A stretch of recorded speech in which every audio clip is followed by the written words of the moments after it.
bagaimana latar belakang Agile itu kemudian muncul, gitu ya.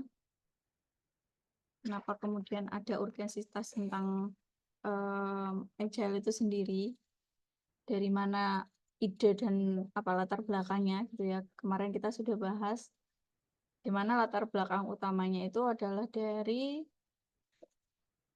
kebutuhan akan perbedaan, gitu ya. Perbedaan dari bagaimana ketika ada development dari sisi manufaktur ya atau building construction dibandingkan dengan development dari sisi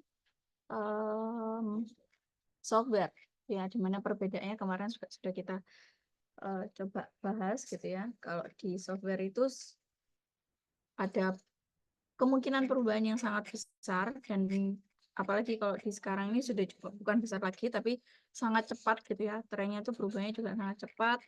Kemudian tren yang dimaksud ini itu baik dari kebutuhan usernya, kemudian dari sisi teknologi yang digunakan, itu semua juga berubahnya secara sangat cepat dan banyak yang terjadi, yang berubah itu banyak dalam waktu yang singkat. Kemudian juga berlaku tentang Brooks Law dibandingkan dengan konsep Menman, dimana ketika kita bicara software development itu yang berlaku adalah Brooks Law ya, dimana ketika semakin banyak jumlah manusia yang bekerja, itu tidak menjamin atau tidak menjadikan kemudian proses pengerjaan itu menjadi lebih cepat. Justru yang ada itu bisa jadi justru semakin kompleks, karena di situ kan harus ada transfer knowledge, ya harus ada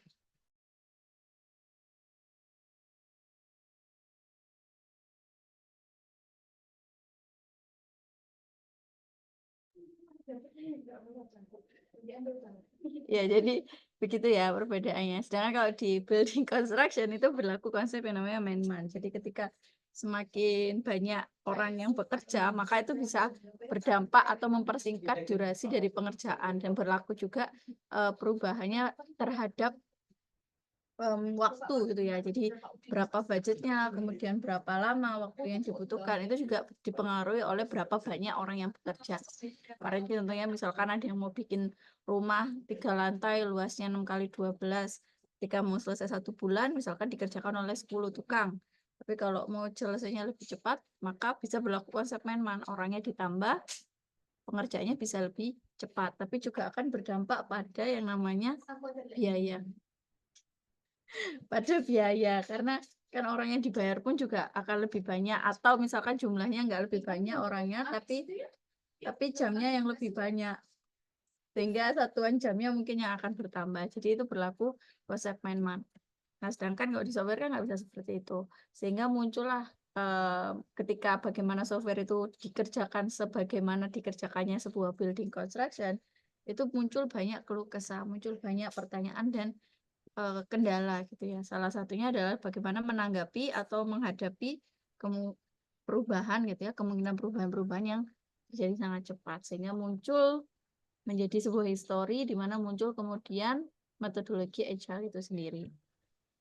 Oke, kemarin kita sudah bahas itu ya. Siapa orang yang memunculkan ini, namanya Agile Alliance ya. Dimunculkan tuh secara resmi ya, itu di tahun 2001. Itu ada perkumpulan gitu ya, orang-orang ini, bapak-bapak ini berkumpul kemudian mencetuskan Agile metodologi tersebut. Dimana kemarin kita juga sudah bahas bahwa ketika kita bicara tentang Agile, ketika kita memang mau melakukan Agile itu secara secara baik gitu ya, sesuai dengan bagaimana seharusnya, maka yang harus dilakukan adalah doing Agile gitu ya. Maka kita harus melakukan yang namanya transformasi atau perubahan menuju ke Agile. Dimana kalau bicara Agile transformation, definisi dari Agile transformation itu sendiri itu adalah perubahan pola pikir ya dan cara pandang seseorang atau sebuah tim menjadi standar yang Agile. Dimana nanti dampaknya adalah kepada budaya gitu ya, budaya kerja, kemudian teknis mereka dalam mengembangkan produk itu akan dipengaruhi dari bagaimana pola pikir mereka, pola pikir yang digunakan oleh orang-orang di dalamnya. Nah, itu adalah yang dimaksud Agile transformation. Nah, ketika kita bicara transformasi gitu ya. Bagaimana kemudian transformasi ini dikatakan sukses gitu ya. Nah, ukurannya adalah ya agility ini tadi, kelincahan itu tadi, apakah sudah tercapai atau belum. Transformasinya tadi ya, perubahan pola pikir dan semacamnya itu dikatakan berhasil ketika memang agility itu sudah bisa dilihat gitu ya. Nah, ini contohnya kemarin 2 aktor ini, atau teman-teman ada yang nonton ini ya. Oke, bisa dikirimkan email yang Ya, sebelumnya. kelincahan itu bisa diukur, transformasi itu bisa dikatakan berhasil ketika agility-nya itu sudah bisa ditunjukkan. Paham ya? Dimana ketika ada tim yang punya agility yang tinggi, maka mereka akan menghasilkan kualitas atau produk dengan kualitas yang juga tinggi. Gitu ya. Jadi orang-orang yang bekerja dengan agility yang tinggi itu juga akan berpotensi untuk menghasilkan agility yang produk dengan kualitas yang bagus. Jadi ketika kita bicara transformasi itu kan nggak selalu sukses gitu ya. Ketika kecilnya kayak gini, besarnya belum tentu jadi kayak gini. Bisa jadi fail juga sebenarnya. Nah, maka gimana caranya supaya transformasinya itu berhasil? Caranya adalah dengan being agile, bukan dengan doing agile. Bedanya di sini ya. Coba dibaca. Doing agile itu adalah ketika learning the practices and applying them without knowing the principles behind them and without knowing when to tailor and select practices. Jadi belajarnya, doing agile itu ya, belajarnya itu hanya praktisnya aja. Terus mengaplikasikan praktisnya itu tanpa tahu prinsip di baliknya itu seperti apa, urgensinya seperti apa, latar belakangnya seperti apa. Dan juga nggak tahu nih kapan harus milih praktis yang sesuai atau yang tepat. Sebaliknya ketika being agile itu bicara ketika being agile itu bicara ketika mengadopsi dan memahami ya prinsip-prinsipnya dulu, baru kemudian apply atau taruh di meja, taruh di kursi sini aja. Kemudian mengimplementasikan atau apply ya praktis yang tepat, yang sesuai, terus menyesuaikan praktis tersebut tergantung pada kliennya seperti apa dan situasinya seperti apa. Karena di dalam agile itu banyak praktis yang bisa dipilih. Ketika kita bicara praktis itu pilihannya banyak. Oke, benar dulu ya. Yang kasusnya 2 email dulu. Bebas saja. Ada lagi yang kasusnya 2 email yang masih tetap kendala. Nanti Mas Afif kalau ada yang sudah solve atau sudah bisa dicoba lagi lalu dikonfirmasikan ya, biar langsung dicoba sama yang bersangkutan.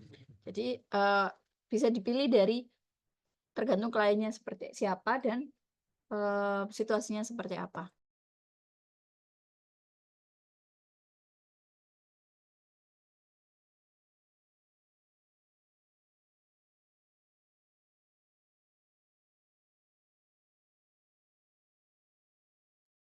Gitu ya.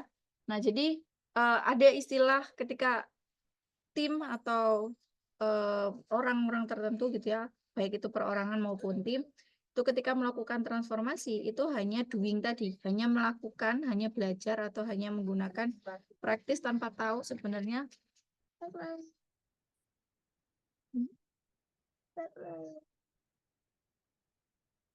ya tanpa tahu latar belakang atau prinsip-prinsip di balik adanya praktis tersebut. Jadi misalkan ya kalian belajar Ya, apa misalkan fisika atau apapun gitu ya. Taunya cuma ada rumus ini gitu. Misalkan waktu SMA kan mungkin belajarnya seperti itu ya. Hanya tahu di fisika itu ada rumus mengukur kecepatan, mengukur apa misalkan gitu ya. Kalau kita cuma tahu rumus itunya aja gitu ya sudah, kita hanya doing, menghitung aja. Tapi kan kita nggak tahu tuh di baliknya rumus itu,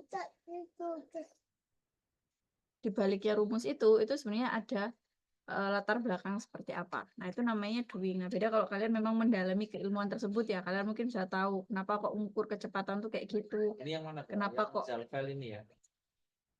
Kenapa kok mengukur ketinggian tuh seperti itu dan semacamnya ya. Nah,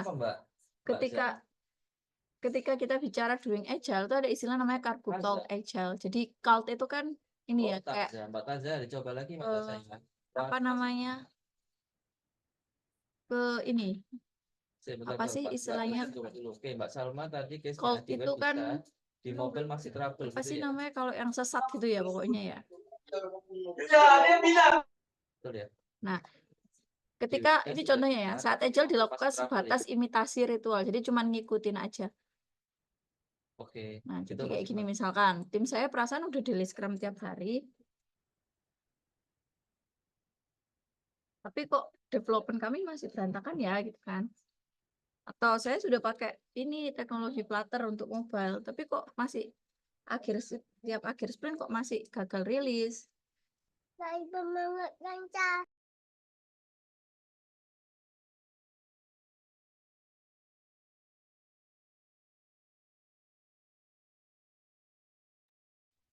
Atau misalkan tim kami udah menerapkan Lean UX, jadi Lean UX ini salah satu praktis juga di Agile gitu ya.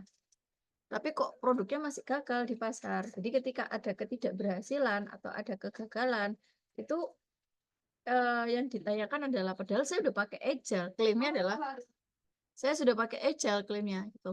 Saya sudah implementasi Daily Scrum. Daily Scrum itu praktisnya di Agile, praktisnya di Scrum. Scrum itu salah satu frameworknya di Agile, terus Flutter, terus sudah pakai teknologi yang terkini, sudah pakai praktis yang namanya Lean UX, itu juga praktis yang ada di Agile.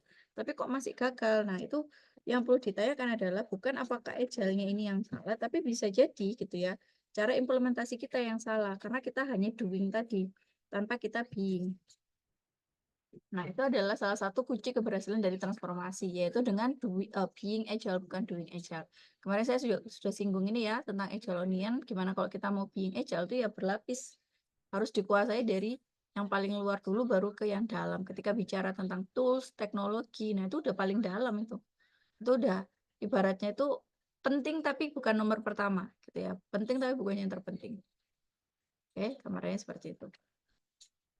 Nah, kemudian nih, sekarang kita akan bahas karena tadi saya sudah menunjukkan tentang layer-layer onion tadi ya. Nah, sekarang kita akan coba bahas dulu dari layer yang paling atas. Ada yang namanya agile mindset. Ya, nanti ada mindset sama manifesto. Jadi kalau di definisi yang bentuknya ini ya, analogi yang lain. Bentar.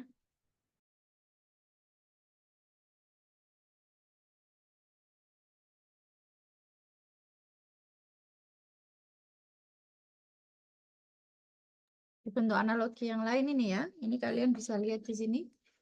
Bentuknya ini kayak ada gambar otak gitu ya. Jadi mindset, pola pikir di kepala kita itu dideskripsikan dengan 4 nilai. Di mana nilai-nilai ini itu didefinisikan. Jadi dideskripsikan itu artinya dijabarkan gitu ya. Kalau definisi itu artinya penjabaran tadi itu kayak ada pendalamannya gitu. Bentuk implementasi dari masing-masing penjabaran tadi itu didefinisikan pada 12 prinsip ini. Kemudian dari 12 prinsip ini diterapkan kepada banyak sekali ya, unlimited number of practices. Karena semua orang tuh bisa bikin practice selama mereka masih inline dengan 3 value atau 3 fundamental yang ada di Agile. Oke, nah sekarang kita bicara ke layer yang pertama, yaitu layer mindset. Jadi kalau kita bicara mindset gitu ya, itu ada salah satu kategorinya, itu dibagi jadi 3 kayak gini. Namanya fixed mindset, growth mindset, sama benefit mindset. Nah, yang fokus di agile itu adalah yang tengah ini, yaitu growth mindset. Biasa dikenal juga sebagai agile mindset, gitu ya. Dimana kalau kita lihat ya, fix ini itu adalah ketika seseorang yang punya pola pikir, gampangnya tuh gini, menganggap bahwa kemampuan seseorang atau dirinya sendiri dan orang lain itu adalah sesuatu yang fix. Artinya kalau dia sudah bisanya segitu, ya udah segitu-segitu aja. Iya. Artinya dia bisanya juga segitu-segitu aja.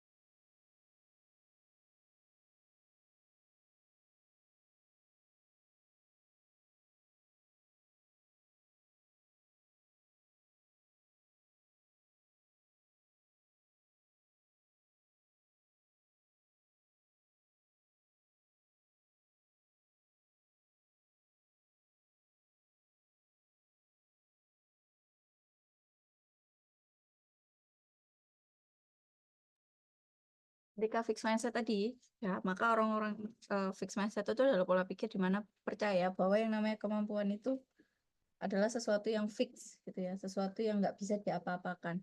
Jadi sudah bawaan dari lahir, sudah kayak gitu dari lahir, ya sudah seterusnya dia sampai mati juga kayak gitu ibaratnya itu ya. Jadi ketika kalian merasa bahwa saya nggak bisa nih ngerjakan sesuatu, kalian kerja di bidang tertentu, terus kalian diminta untuk bekerja pada area yang lain, terus karena kalian mungkin merasa bahwa saya nggak bisa, nggak jago di bidang tersebut, dengan pola pikir gitu ya, bukan karena memang kalian udah nyoba terus nggak bisa nih. Dengan dari awal kalian sudah berpikir bahwa saya nggak bisa, saya mah bisanya cuma gini-gini aja, saya nggak mungkin bisa naik jabatan, saya nggak mungkin bisa sampai sepinter teman-teman tertentu gitu ya, misalkan ada temannya yang pintar, ya wajar lah dia pintar, dari sononya udah pintar gitu misalkan. Saya sih nggak mungkin bisa kayak dia. Nah, pola pikir yang seperti itu bisa dikenal dengan fixed mindset namanya. Nah, beda ceritanya kalau kalian memang sudah mencoba, mungkin gitu ya, area kalian, kemampuan kalian, skill yang kalian miliki itu mungkin nggak cocok di situ, mungkin nggak terlalu optimal, itu beda cerita lagi. Tapi kalau dari awal sudah merasa bahwa eh, apa namanya, yang namanya kemampuan itu adalah sesuatu yang fix gitu ya, variabel yang statis, nggak bisa diapa-apain, nggak bisa dikembangkan, nggak bisa ditumbuhkan.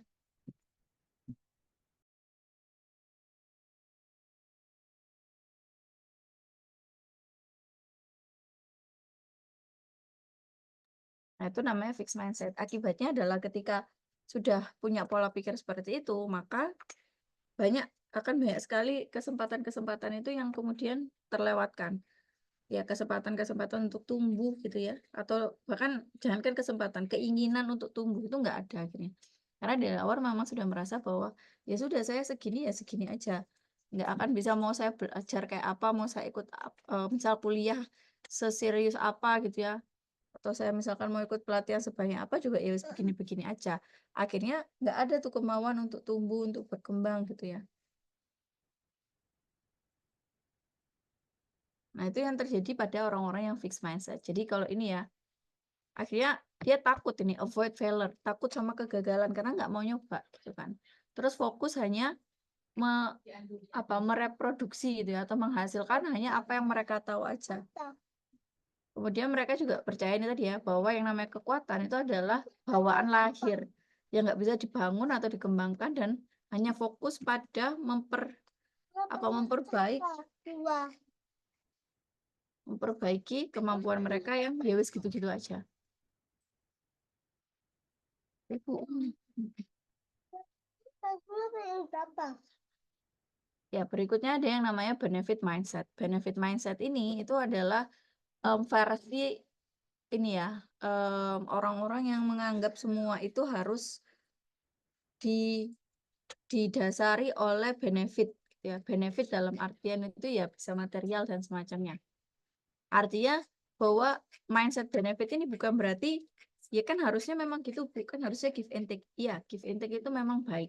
Tapi ketika give and take itu dari awal pola pikirnya adalah eh, hanya menginginkan yang salah, benefit mindset itu justru kebalikannya. Dia bukan give and take, tapi lebih ingin hanya take aja tanpa give.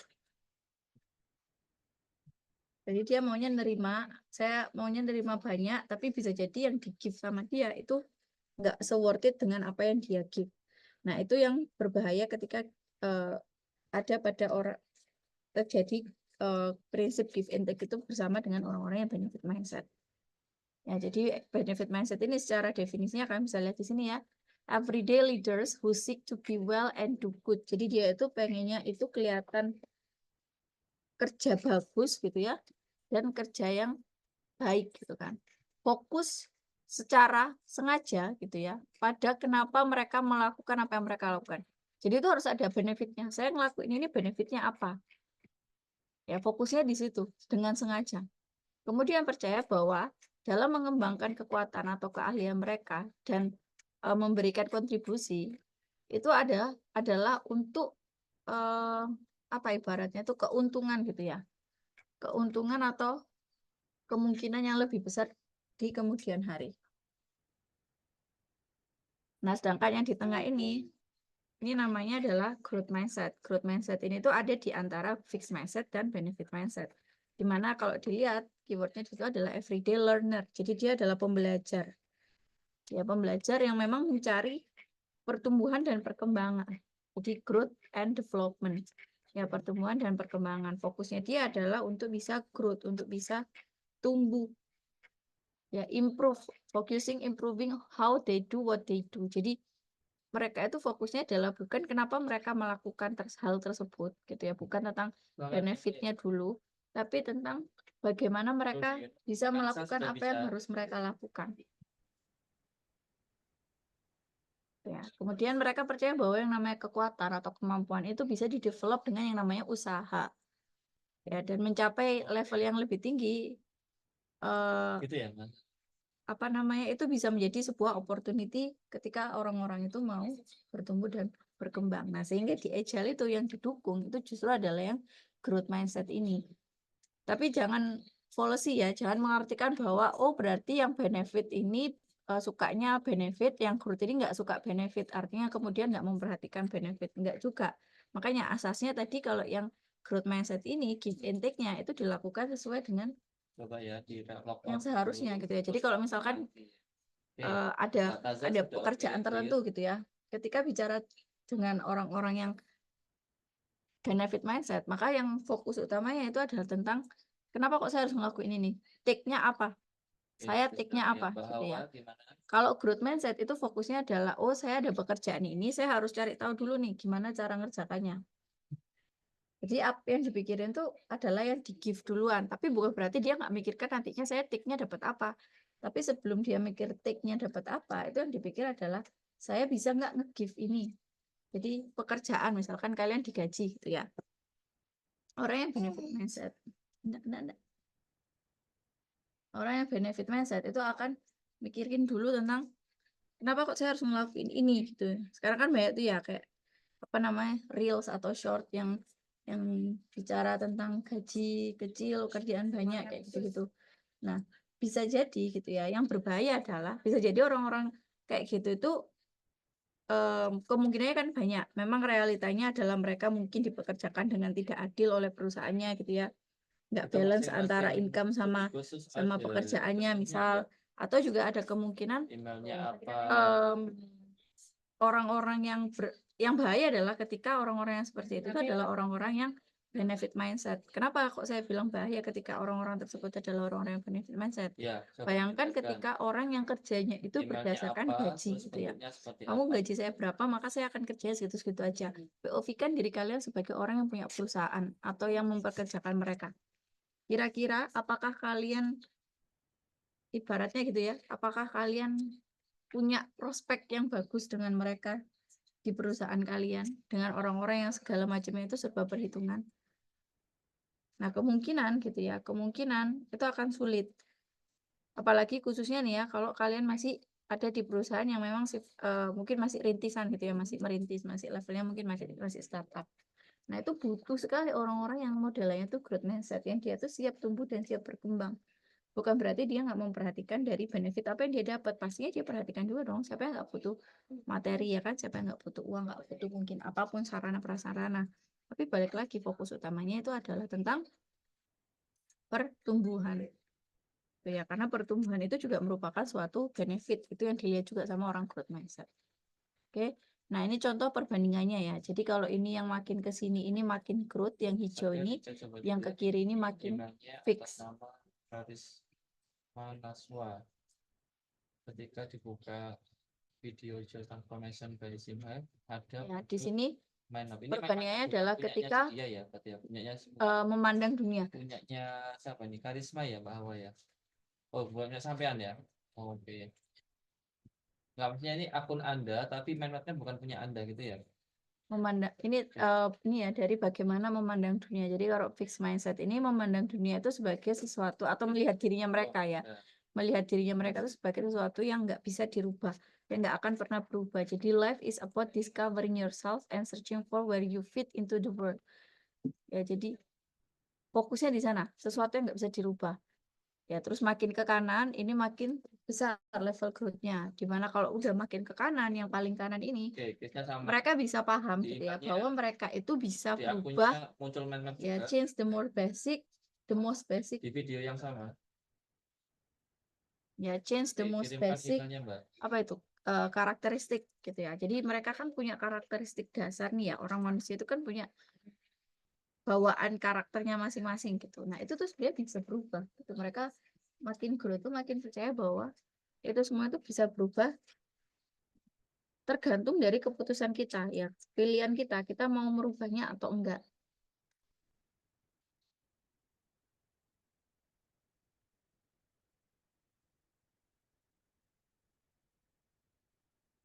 Kemudian perbedaannya lain adalah ketika adanya challenge atau tantangan. Orang-orang yang fix itu avoid challenge. Jadi mereka menghindari sekali yang namanya challenge. Karena ya itu bukan area mereka. Challenge itu kan sesuatu yang biasanya itu di luar area mereka, di luar comfort zone-nya mereka. Ya, karena mereka percaya bahwa saya ini nggak mungkin bisa berubah dari apa yang sudah bawaan saya gitu ya. Maka ya nggak akan dia berani ngambil yang namanya challenge. Nah, makin ke kanan, dia akan mengembrace challenge. Jadi, challenge itu menjadi sebuah opportunity. Embrace itu kan merangkul gitu ya.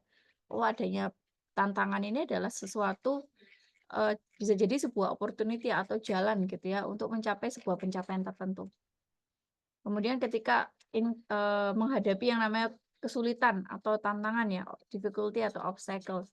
Kalau fixed mindset itu udah jelas give up immediately. Jadi udah pasti langsung give up, langsung nyerah. Nah, makin ke growth mindset, makin mindsetnya makin growth, ya dia akan berusaha untuk bertahan, bertahan untuk periode yang lama, gitu, yang lebih lama. Jadi nggak yang langsung menyerah, karena bisa jadi difficulty sama obstacle tadi itu merupakan sebuah challenge juga dan itu menjadi sebuah opportunity untuk bisa growth. Kemudian dalam memandang yang ada ketika diberikan feedback atau kritik atau feedback gitu ya. Kalau fixed mindset itu akan cenderung ignore atau menolak ya. Khususnya ketika sifatnya itu negatif feedback. Itu akan cenderung akan jatuh nak, munduran. Munduran. Munduran. Akan menolak atau menghindari adanya feedback karena itu akan dilihat sebagai sebuah aib atau sebuah kesalahan mereka. Jadi kayak ibaratnya itu orang yang memberikan mereka feedback itu akan dilihat sebagai orang yang menjelek-jelekkan dia. Jadi dia akan menghindari atau menolak atau mengabaikan si feedback tersebut. Nah, makin ke kanan, makin growth itu justru mereka akan request. Mereka akan lebih senang ketika diberikan yang namanya feedback yang kritis, feedback yang jujur, feedback yang memang benar-benar sesuai dengan realita. Karena itu akan menjadi sebuah bahan untuk mereka supaya bisa koreksi diri, untuk bisa memperbaiki diri. Oh, nggak boleh itu tajam. Taruh aja. Gitu. Nah, kemudian yang bawah adalah ketika melihat orang lain sukses, success of others ya. Fixed mindset itu akan melihat kesuksesan orang lain itu sebagai sebuah ancaman. Ya, sebagai sebuah ancaman. Oke, dengan melihat atau melihat memperhatikan kesuksesan orang lain, itu kan itu akan menjadikan itu sebagai sebuah ancaman gitu ya, dan membuat dia akan membandingkan dirinya sama orang lain gitu, orang yang sukses ini tadi. Nah, sedangkan orang-orang yang growth mindset ini justru akan mencari orang-orang yang sukses atau master tadi. Kelas 2 ya?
Maaf ya, jadi kita lanjut. Jadi kalau orang-orang yang growth mindset itu ketika ada orang yang sukses itu justru akan dicari sama orang-orang growth mindset. Itu Kenapa? videonya Karena di mereka Kids akan tahun berapa, melihat Mas Arga? orang sukses itu sebagai master atau guru atau expert yang bisa digali pengetahuannya supaya Kalau yang bisa publik itu dirinya memang tahun sendiri dari 2023 menggali ke kan ya. orang yang sukses tadi itu Kalau basis bisa F kan mendapatkan harusnya banyak nggak tahun 2023 knowledge ya. atau pengetahuan juga, gitu ya. Nah, kemudian itu ini ya, oke. Nah, di sini yang terakhir adalah tentang ketika membuat kesalahan Oh. dan juga menawarkan bantuan dan dukungan gitu ya Oh, untuk berarti orang intinya lain. dia ngisi Jadi di ketika video private yang dijadikan publik gitu kan maksudnya.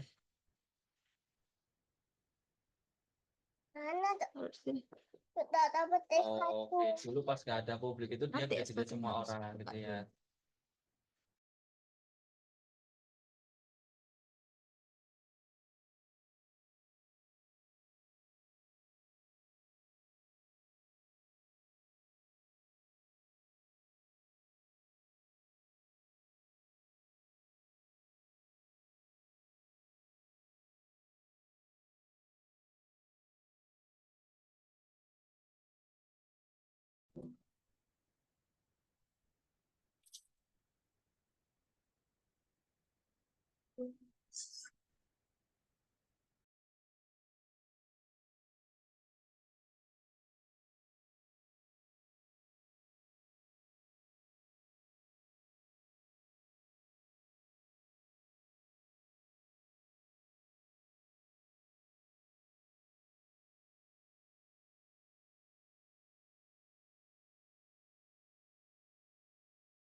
dulu. Oke ya, jadi making mistakes. Kalau yang fixed mindset itu ketika dia membuat sebuah kesalahan, itu dia akan sangat menghindari dan sangat menyembunyikan itu dari orang lain karena melihat itu sebagai sebuah aib. Kayak tadi kan ketika orang lain tahu ada yang jelek atau ada yang salah dari dirinya, dia akan merasa itu semua sebagai sebuah apa ibaratnya orang lain tuh kayak nyala-nyalain dia gitu ya. Nah, sehingga itu ngebuat juga dia akhirnya ketika membuat kesalahan itu akan menyembunyikan karena melihat itu sebagai sebuah aib.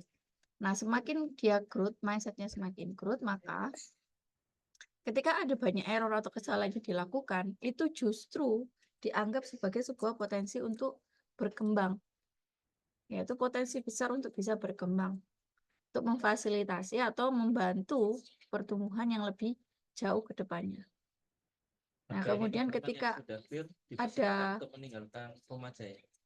apa namanya? Ketika membutuhkan bantu atau menawarkan bantuan ya, menawarkan bantuan dan dukungan, ada orang lain yang menawarkan bantuan dan dukungan ke dia, orang fixed mindset itu akan cenderung menolak. Karena dia akan merasa kayak buat apa gitu, percuma, nggak ada gunanya. Dan itu cenderung terlihat bagi mereka ya, itu adalah sebuah kayak kamu meremehkan saya berarti gitu. Gitu ya. Nah, sedangkan orang yang growth mindset itu akan cenderung untuk mencari justru dia akan senang ketika ada orang yang membantu dan memberikan support dan dukungan kepada para orang-orang growth mindset karena itu akan membantu mereka selama proses growth-nya mereka. Itu ya. Nah, itu adalah mindset. Jadi mindset yang ditekankan di Agile, kalau kita bicara transformasi tadi kan perubahan ini ya pola pikir dan cara kerja. Nah, pola pikirnya itu tadi yang kalian kalau ngerasa masih ada banyak fix dan khususnya fix gitu ya dan benefitnya juga. Nah, itu mulai ditata supaya lebih ke arah growth mindset. Dan mindset itu sifatnya nggak 0-1 ya. Jadi sebenarnya kalian bisa aja transisinya itu nggak langsung kayak dari benefit langsung tiba-tiba jadi growth mindset. Jadi bisa jadi itu kayak berproses. Jadi nggak apa-apa ketika melakukan transformasi kalau merasa nggak bisa langsung ya memang harus berproses dan harus pelan-pelan. Berikutnya selain mindset, ada yang namanya manifesto di bawahnya mindset ya. Jadi ketika kita sudah tahu bahwa Ini pola tak pikir lihat yang ya, harus case dikerjakan, siapa namanya kayak Hawa itu ya. Dia ya, yang harus main dikerjakan itu publik adalah sudah manifesto. juga. Jadi mindsetnya sudah benar nih, sudah growth, sudah siap. Nah terus dengan mindset yang growth ini, yang video dengan mindset yang growth ini tadi, apa yang harus dilakukan atau apa kemudian yang harus dimiliki selain mindset tadi? Ya jawaban berikutnya adalah manifesto atau nilai-nilai. Jadi manifesto, Agile Manifesto itu adalah nilai-nilai yang mendefinisikan Agile Mindset secara komprehensif. Kalau yang Ya, video tadi yang kamu serta katakan menjadi itu landasan seperti apa? POV dalam agile development. Jadi itu nilai-nilai yang didefinisikan, ya, yang mendefinisikan agile mindset. Kalau sudah tahu agile mindset tadi itu adalah growth mindset, gitu ya. Nah, growth mindset itu kalau didefinisikan seperti apa sih growth mindset itu? Nah, itu didefinisikannya adalah nilai-nilai ini. 1, 2, Jadi 3. orang yang Kita punya pilih apa? mindset agile mindset tadi itu harusnya memegang nilai-nilai yang ada di manifesto ini. Ya, kemudian dia juga menjadi landasan POV atau point of view atau sudut pandang dalam agile development.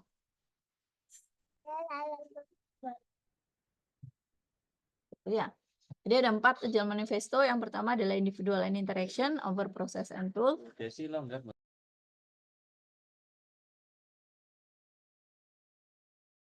Penugasan 2.3 itu. Ya, kemudian individual and interaction over process and tools, ada working software over comprehensive documentation, customer collaboration over contract negotiation, sama yang terakhir adalah responding to change over Nah, following itu. the plan.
Oke ya, jadi ada 4 ini. Nah, yang manifesto pertama, individual and interaction, itu bicara tentang people first namanya ya. Jadi bicara tentang bahwa individu itu artinya satu orang perorangan dan interaksi. Jadi interaksi dari individu tersebut dengan interaksi dengan individu yang lain itu lebih penting dibandingkan people dan proses dan tool yang dipakai. Tapi hati-hati ya teman-teman. Di sini ketika bicara tentang over, ini bukan berarti yang proses tools, comprehensive documentation, contract negotiation, following a plan, ini bukan berarti nggak penting atau nggak perlu ya. Maksudnya nggak boleh. Itu enggak. Tapi lebih penting yang mana? Ya, dibandingkan yang kiri dan kanan, yang kiri ini lebih penting daripada yang kanan. Tapi bukan berarti yang kanan ini itu nggak penting. Hati-hati ya, seperti itu. Jadi ketika bicara tentang people first, itu artinya adalah bagaimana sebelum bicara tentang prosesnya apa, toolsnya apa, teknologi yang dipakai apa, gitu ya. Jadi itu harus dulu, people-nya itu sudah harus benar dulu. Kemudian yang kedua, ya, kemudian yang kedua itu adalah bicara tentang working software. Ada incremental dan iterative development. Incremental dan iteratif itu artinya adalah development atau pengembangan itu dilakukan secara bertahap, sedikit demi sedikit, tapi dilakukannya secara terus-menerus. Bertahap demi sedikit, tapi secara terus-menerus. Jadi working software, adanya software yang bekerja, itu lebih penting dibandingkan tumpukan dokumen yang lengkap. Jadi ketika bicara tentang sebuah hasil gitu ya, output, itu akan lebih penting atau akan lebih utama ketika sudah ada yang wujudnya itu nyata, software nyatanya itu sudah ada dibandingkan masih berupa tumpukan dokumen. Kemudian yang ketiga adalah bicara tentang customer collaboration, jadi real user feedback. Dibandingkan customer collaboration over contract negotiation, dibandingkan kontrak negosiasi kontrak yang kaku gitu ya. Real user feedback itu justru yang lebih dipentingkan. Ya, kemudian responding to change over following a plan. Dibandingkan hanya mengikuti rencana awal yang bisa jadi kemudian di tengah-tengah itu ada kendala, ada obstacle, ada perubahan, baik itu request dan semacamnya gitu ya. Maka responding to change, being adaptive itu akan lebih diutamakan. Nah, itu adalah nilai-nilai yang miliki di Agile. Ada 4 manifesto ini ya. Jadi yang pertama adalah bagaimana people itu lebih penting dibandingkan proses dan tools. Jadi kalau kita bicara, kamu mau ngerjakannya pakai cara apa? Mau makan mie, nanti cuma makan mie ya. Ya toolsnya apa, teknologi yang dipakai apa, prosesnya kayak gimana. Tapi itu semua nggak akan berhasil ketika people-nya itu nggak selesai juga. Jadi kayak tadi misalkan nih di sini ya, nih ada yang bilang tim saya udah daily scrum tiap hari, tapi kok development kami masih berantakan ya. Daily scrum ini merupakan sebuah praktis yang ada di scrum, sebuah proses yang ada di scrum. Scrum itu salah satu frameworknya Agile ya, yang wajib dilakukan. Nah ini udah benar nih, daily scrum dilakuin tiap hari, tapi kok developmentnya masih berantakan. Bisa jadi yang salah itu bukan proses sama toolsnya, tapi bisa jadi adalah orang-orang yang di dalam tim ini yang melakukan daily scrum itu tadi. Daily scrum itu intinya meeting harian, total waktunya itu maksimal 15 menit tiap hari. Nah di situ itu urgensinya itu lebih kepada report monitoring, jadi satu sama lain itu bisa tahu state sekarang itu pada ngerjakan apa, ada kendala apa, progresnya sejauh mana. Tapi ketika bayangkan daily scrum yang event kayak gitu dilakukan sama orang-orang yang sungkanan, yang kalau disuruh nyampein kendalanya fix mindset, kok ditanya ada kendala enggak, malu karena salah, error itu enggak mau disampaikan karena malu dan segala macam. Apa yang terjadi? Ya enggak ada gunanya daily scrum tiap hari. Ya, itu manifesto yang pertama bicara seperti itu. Jadi people-nya dulu udah siap nih, mau jalan dengan tools apapun, mau dengan proses apapun, itu dia udah akan pasti jalan siap gitu ya. Nah, kemudian yang kedua adalah bicara tentang incremental iterative development. Jadi working software, kalau kita lihat yang kemarin ini ya, yang ini kemarin, perbedaan ini, kalau kalian lihat gitu ya, yang didahulukan adalah dokumen dulu nih, ada requirement, ada design, baru kemudian melakukan yang namanya working software. Sehingga working software ini atau mengerjakan aplikasinya supaya bekerja, ya, mengimplementasikan supaya aplikasinya bekerja, ibaratnya ngodingnya itu tadi, itu nunggu kalau yang fase desain di atas ini selesai, which is ini tuh semua tentang dokumen, ya kan? Nah, baru kita bisa masuk ke sini. Nah, sedangkan di Agile itu dari awal prinsipnya, nilai-nilai utamanya itu dinyatakan bahwa harus didahulukan yang working software dibandingkan yang dokumen. Bukan berarti dokumen nggak penting, bisa jadi ada dokumen yang diperlukan, tapi juga nggak harus menjadi yang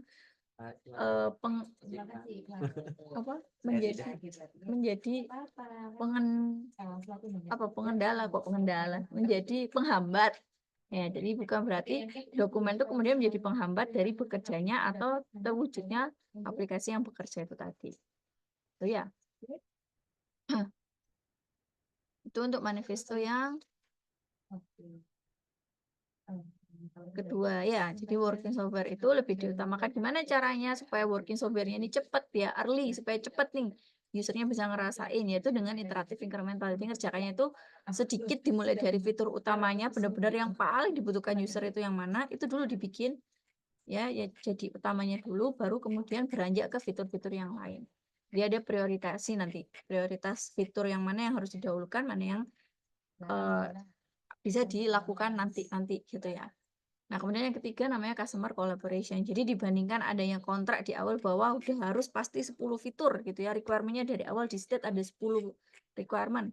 Kemudian di tengah-tengah bisa jadi ada perubahan, yang mungkin ada fitur yang harus ditambah, ada fitur yang harus dirubah, atau teknologi yang harus berubah. Dibandingkan hanya mengikuti plan di awal tadi ya, ketika ada real user feedback yang sesuai dengan kebutuhan, benar-benar nih usernya butuhnya apa, yang akhirnya mengakibatkan tadi ada berubahnya requirement dan segala macam di kontrak tadi, itu lebih diutamakan customer collaboration.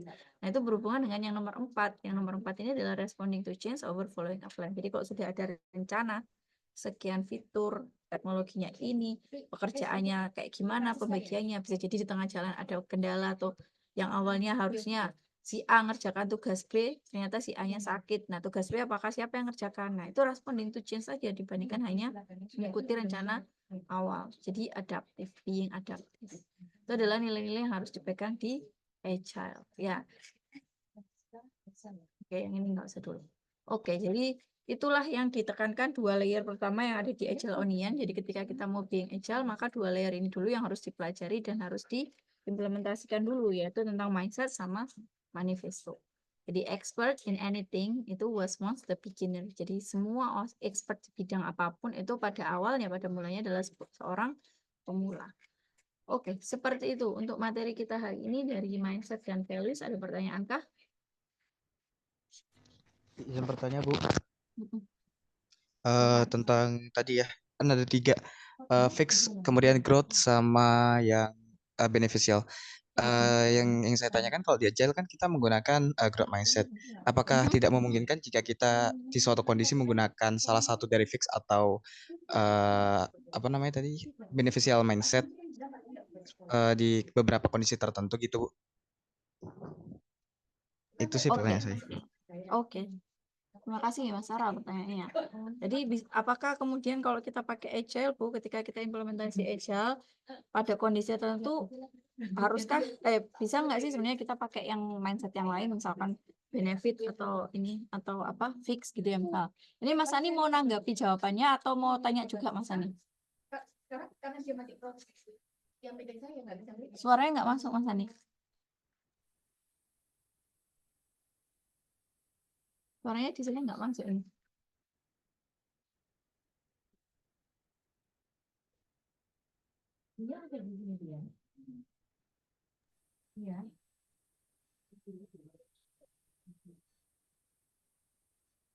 Gimana Mas Ani, suaranya nggak masuk di saya?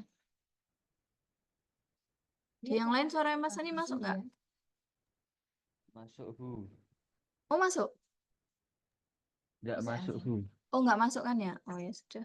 Mas Ani mungkin bisa tulis di chat dulu aja. Ya jadi mungkin Sebentar Ibu. oh iya. Ya ini masuk suaranya. Cek, ini Mas Ani mau tanya apa mau jawab? Mau tanya Ibu, mohon Oh izin. mau tanya. Kalau tanya tunggu dulu gantian. Saya jawab Mas Ara dulu ya. Siap Ibu. Oke. Ya jadi kalau pertanyaan Mas Ara tadi apakah bisa jadi ada kondisi di mana kita pakai Agile tapi kita harus mengimplementasikan mindset yang lain. Sebenarnya saya nggak kebayang contoh kasusnya seperti apa ya. Misal nih, yang biasanya itu tricky atau biasanya bingung, itu adalah ketika ada benefit mindset. Yang misal gini case-nya, kalian kerja gitu ya, atau kalian kemudian dapat suatu pekerjaan, dapat tawaran proyek atau pekerjaan ini ya, tertentu dari klien atau dari user nih ada request. Kemudian kalian, karena growth mindset, apakah kemudian kita nggak boleh Bu mikirin nanti kira-kira dapat apa namanya duitnya berapa ya gitu ya misalkan bukan kayak gitu ya. Jadi yang dimaksud bedanya antara fixed mindset sama benefit mindset ini contohnya ya, karena kalau growth mindset sama benefit mindset itu bedanya itu adalah mana yang akan menjadi fokus utama. Oke. Kalau fixed mindset itu udah jelas sesuatu yang kalau saya bilang tuh kayaknya nggak mungkin dia ada di kondisi manapun kalian pakai agile ketika kalian mau jadi orang yang benar itu kalian orang yang fix gitu ya. Itu kayaknya susah. Bakalan susah ketika kalian bekerja secara agile dengan orang yang fixed mindset. Tapi biasanya yang bikin bingung itu adalah dengan benefit. Karena benefit itu kan sesuatu yang sebenarnya kita semua itu pengen gitu ya. Nah, tapi kemudian yang berbeda adalah orang benefit itu hanya akan memandang benefitnya aja. Fokus utamanya dia adalah ke benefitnya. Sedangkan orang growth mindset itu fokus utamanya adalah dari benefit yang didapat tadi. Saya itu sebenarnya bisa nggak mendeliver nilai yang serupa dengan benefitnya. Jadi misalkan ya, misalkan kalian dapat kerjaan seharga sekian X gitu ya, sekian rupiah, misalkan puluhan juta atau ratusan juta rupiah. Ketika kita ketemu sama orang benefit mindset, maka yang jadi fokus utama adalah yaitu berapa duit yang akan saya dapat. Tapi ketika kita bicara ketemu project yang sama dengan nominal yang sama, rupiah yang sama, ketemu dengan orang growth mindset, maka yang jadi fokus utama adalah gimana caranya saya bisa ngebikin project ini itu berhasil sesuai dengan nilai yang tadi dikasih, ratusan juta atau puluhan juta tadi. Projectnya apa? Jadi kalau misalkan saya nawarin nih, Mas Ferry gitu atau Mas Tara tadi, saya ada kerjaan ini nih gitu. Nah, ketika ketemu orang growth mindset, ya saya butuh ini saya jelaskan. Maka yang jadi fokus utama itu adalah oh kayak kebutuhannya seperti itu. Berarti yang harus dikerjakan itu atau saya harus ngebikin sebuah project atau produk yang kayak gini ya. Terus gimana ya cara bikinnya? Nah, fokusnya itu di situ dulu. Tapi kalau orang benefit ketika saya bilang, saya kayaknya lagi butuh aplikasi ini deh. Gitu. Makanya ada di pikiran atau yang jadi fokus utama ibaratnya gitu ya. Itu adalah berapa budgetnya? Dapat berapa? Nah, itu dulu. Itu yang membedakan. Jadi sebenarnya ya akan sangat sedikit kemungkinan ketika kita bicara dengan di dalam konteks agile gitu ya. Bekerja dengan benefit atau fix itu akan sangat jarang, justru akan susah sebenarnya. Tapi yang sering disalahartikan itu adalah apakah artinya growth mindset itu tidak benefit. Maksudnya tidak mau benefit gitu ya, nggak suka benefit. Enggak. Jawabannya enggak gitu. Mungkin itu jawaban dari saya, Mas Sarah. Artinya growth mindset ini udah mencakup beberapa nilai dari beneficial ya, Bu? Betul. Oke, oke. Bedanya Dipahami. bedanya itu ya tadi fokus utamanya. Pastinya karena gini ya. Yang sering lupa itu adalah orang growth mindset itu sangat apa ibaratnya itu mendalami tentang give and take. Give and take ya. Jadi bukan cuma nge-give. Jadi bukan berarti orang growth mindset itu adalah orang yang suka beramal gitu ya. Jadi sukanya cuma nge-give tanpa dia nge-take. Dia kan juga mempertimbangkan ketika saya nge-give segini, maka harusnya saya dapat take yang setimpal gitu ya. Tapi yang jadi fokus utama itu adalah saya bisa nge-give dulu, baru saya akan pikirkan take-nya ini nanti. Nah, nanti pasti saya akan juga pikirkan, saya take-nya dapat berapa nih. Kebaliknya kalau orang benefit, take-nya saya dapat berapa, baru give-nya nanti saya pikir belakangan. Bedanya di situ. Oke? Paham, Bu? Hampir mirip ya. Iya, makanya itu kan tricky kan antara dua itu. Nah, bedanya itu gini soalnya, karena kan sekali lagi ya, benefit itu kan nggak melulu soal duit ya. Contoh, ini yang contoh ya, misalkan teman-teman kerja, terus dapat project, bisa jadi projectnya ini sama, mungkin masih ada startup yang ngajak kolaborasi, masih baru nih, masih startup banget gitu ya. Secara duit pastinya mereka mungkin nggak sebanyak, apa namanya, perusahaan yang udah gede-gede gitu ya. Nah, tapi dia punya satu case yang menarik gitu, satu project yang case-nya ini menarik, yang kayaknya nggak banyak perusahaan yang akan nemuin case yang kayak gini, contoh gitu ya misalkan. Nah, terus dia ngajak kalian kolaborasi gitu. Nah, misalkan nih ya, kalau kalian ngerasa ini adalah sebuah opportunity untuk ngembangin sesuatu hal yang baru, bisa jadi ini adalah lahan kalian untuk eksperimen juga, meskipun duitnya nggak besar. Orang growth mindset itu akan melihat peluang itu. Oh, ini kayaknya menarik nih gitu ya, ada sesuatu yang baru. Kayaknya saya bisa belajar banyak dari case-case kayak gini misal. Maka dia akan mempertimbangkan aspek itu, dia akan bisa ngelihat gitu ya, akan bisa ngelihat paradigma dia itu akan bisa ngelihat opportunity itu. Tapi kalau orang yang benefit dari awal karena ngelihat oh ini perusahaan kecil terus budgetnya cuma segitu, ya pasti dia akan ngelewatin tuh pertimbangan-pertimbangannya tadi. Bedanya di situ ya, contoh lainnya. Kalau berhubungan dengan case-case yang benefitnya itu bisa jadi bukan berupa duit secara nyata, tapi juga nggak kemudian karena kalau kita ngomong orang bisnis kan nggak mungkin ya, pasti otak bisnis itu pasti ada benefit, tapi sekali lagi benefit itu nggak selalu melulu tentang uang gitu Mas Sarah. Baik, Bu. Terima kasih banyak atas pemaparannya. Oke, sama-sama. Gimana Mas Ani? Mohon izin Bu, suara saya terdengar Ibu. Iya, terdengar. Baik Ibu. Saya mungkin sedikit bertanya ya Ibu ya, terkait dengan lapisan kedua atau di bagian Agile Manifesto. Oke. Iya. Ya. Nah, kan dari beberapa poin dari Agile Manifesto itu kan ada working software ya, incremental dan iteratif dev Iteratif. gitu kan. Ya, di mana dia software atau implementation lebih dulu daripada desain dan juga requirement gitu kan ya Bu ya tadi ya. Kalau berdasarkan dari traditional methodnya. Nah, nah ini saya mau bertanya Bu, mengingat juga cukup banyak startup software house yang saya rasa mungkin ya beberapa yang cukup salah memahami konsep Agile dari yang Ibu jelaskan. Mungkin rata-rata kebanyakan seperti kalau dalam kategori penjelasan Ibu mungkin ke doing Agile seperti itu ya Bu ya. Nah, jadi gimana Bu kalau ketika seandainya kan di sini kan ada kata-kata customer collaboration di mana real user feedback gitu kan ya. Nah, bagaimana Bu ketika seandainya dokumentasinya ditinggalkan atau lebih dahulukan implementation, sedangkan apa namanya? Sedangkan nanti ketika contoh awalnya kita sepakat untuk 10 fitur gitu ya. Dan kemudian di tengah-tengah ada tambahan real usernya meminta untuk merequest tambahan fitur gitu yang di luar atau lebih banyak dari 10 fitur yang sudah kita sepakati. Nah, jadi kan hal ini kan membuat looping ya Bu ya, seolah-olah jadi ada sprint yang terus-menerus dan tidak berhenti-henti nih Bu. Karena tadi tidak ada batasan dari dokumentasinya.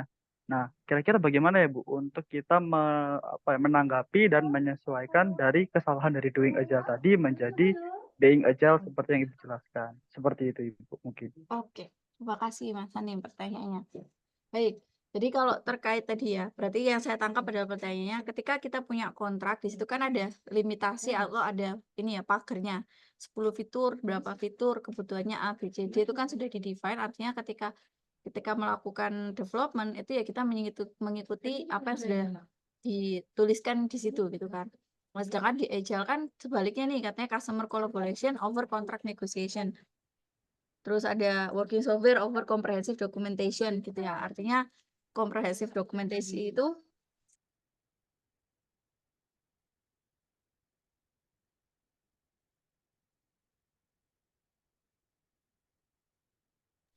artinya working software itu lebih diutamakan gitu ya, bukan berarti tidak ada pertama itu. Nah, kemudian bagaimana Bu caranya menanggapi mengatasi yang tadi, kalau nggak ada gitu berarti nggak ada limitasinya. Nah, tadi yang disebutkan Mas Ani ya, iteratif, jangan didorong, stop. Ya, jangan didorong, Ibam. Nih.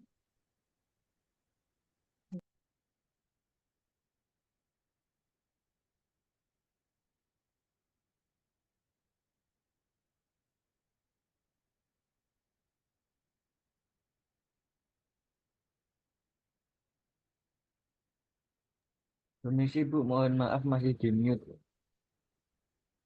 Oh iya, terima kasih. Jadi pertama, tadi disebutkan sama Mas Hani kan ya, di manifesto ada yang nomor 2 itu ada namanya working software over comprehensive documentation. Pertama bukan berarti dokumentasi itu nggak boleh ada, bisa jadi ada. Yang ketiga adalah customer collaboration over contract negotiation. Kontrak itu juga bukan berarti nggak ada, kontrak itu bisa jadi ada. Jadi kontrak itu ada, tapi kalau memang kita bekerja secara agile, biasanya kontrak itu juga bisa jadi men-state bahwa di situ itu sebentar nak ya. Ya, jadi di situ disebutkan bahwa pekerjaan ini itu dilakukan secara agile. Artinya di situ kan bisa jadi karena kontrak itu kan biasanya dengan stakeholder ya. Bisa jadi kan bukan dengan end user langsung. Misalkan dari satu perusahaan butuh ada aplikasi untuk pegawainya misalkan. Yang bikin kontrak itu biasanya adalah pihak stakeholder. Jadi orang-orang yang punya kepentingan di perusahaan tersebut, bukan end usernya. Nah, di situ biasanya itu di state di kontrak itu bahwa ini nanti akan dilakukan yang namanya customer collaboration. Artinya requirement dari bentuk customer collaboration itu bisa macam-macam. Ya, ada yang customer collaboration-nya itu dilakukan dengan durasinya itu bisa sampai 2 sampai 4 minggu, per 2 sampai 4 minggu. Ada juga yang dilakukannya bahkan per minggu. Ada juga yang mungkin dilakukannya 1 sampai 3 bulan. Nah, jadi kolaborasinya itu bisa dalam bentuk yang macam-macam. Ada bahkan yang per hari, setiap hari itu dilakukan kolaborasi bersama customer. Customer yang dimaksud ini adalah real user ya, user yang sebenarnya, bukan orang yang menandatangani kontrak. Karena bisa jadi orang yang menandatangani kontrak itu adalah stakeholder, bukan jadi end user ya. Artinya dia nggak secara langsung pakai ini aplikasi dan nggak secara langsung punya kebutuhan terhadap aplikasinya. Sehingga biasanya itu kontrak tadi itu menjadi sebuah kontrak yang men-state juga bahwa di situ akan dilakukan yang namanya customer kolaborasi. Kalau itu sifatnya ini ya masih dalam kategori project.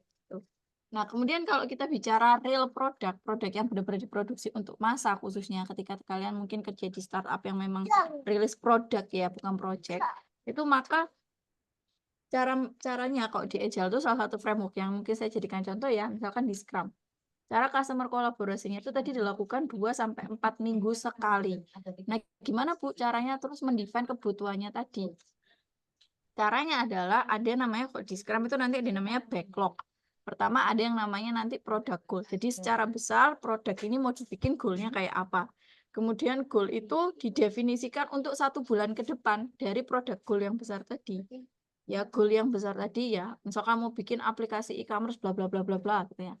Nah, dari aplikasi produk yang goal yang besar tadi itu didefinisikan 1 bulan ke depan. Apa goal yang mau dicapai?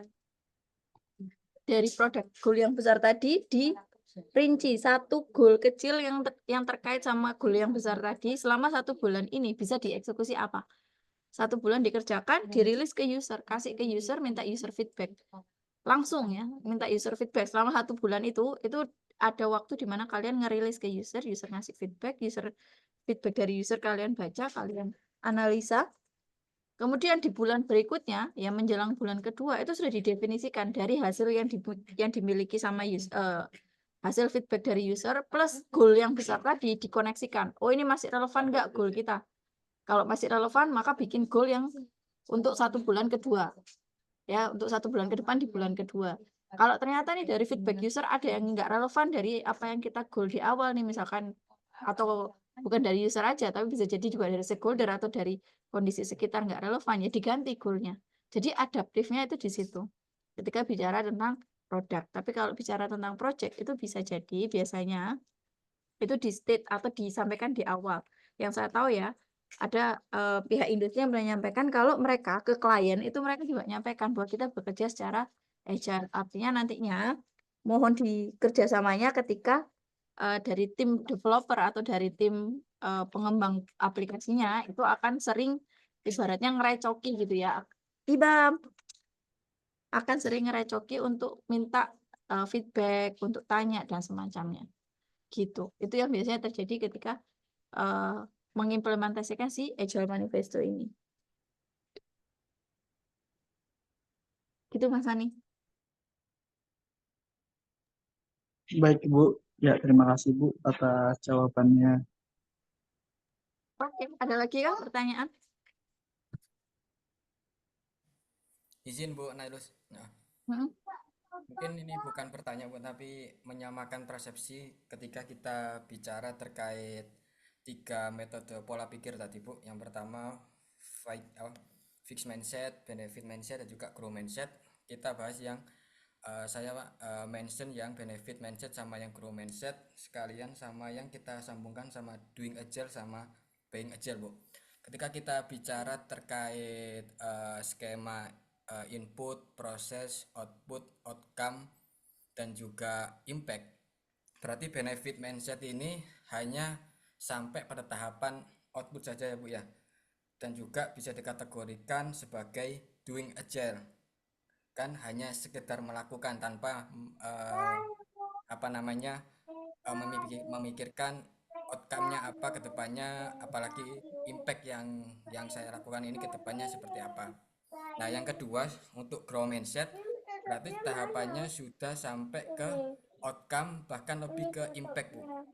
Makanya itu saling bersangkutan dengan being agile Bu. Karena tidak hanya sekedar melakukan, orang-orang yang punya grow mindset tapi juga memberikan impact kepada sekitarnya seperti itu.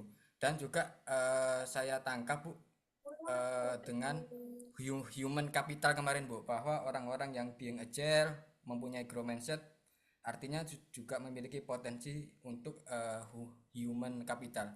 Mungkin itu Bu, bisa Bu.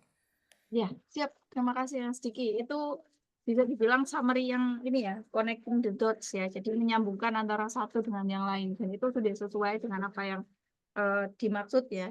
Apa yang dimaksud dengan HC kemarin, human capital. Kemudian apa yang dimaksud dari doing agile, being agile, dikaitkan dengan 3 mindset tadi itu sudah tepat sekali Mas Diki. Terima kasih reviewnya. Oke, dari yang lain ada yang mau menyampaikan sesuatu atau ada pertanyaan lagi?